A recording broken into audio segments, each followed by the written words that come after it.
Welcome to Penrose Learning, where we make understanding easy.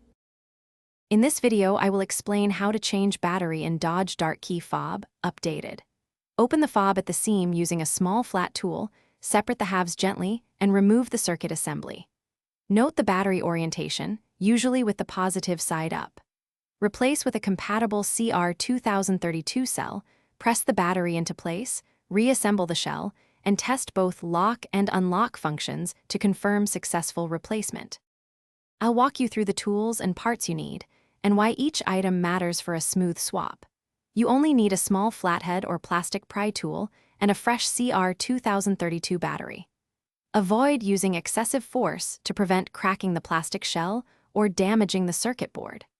A clean workspace and good lighting make it easier to see the battery orientation and avoid dropping springs or buttons during the process. If you are finding this video helpful, please subscribe and like to support the channel and get more tips.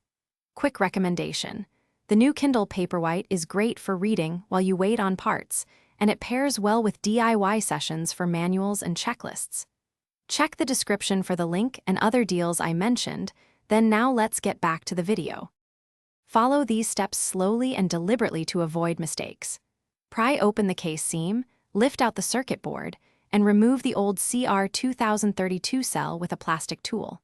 Confirm the polarity and place the new battery in the same orientation, pressing evenly until secure. Reassemble the two halves, snap them closed, and press the buttons to verify the remote locks and unlocks the vehicle doors as expected.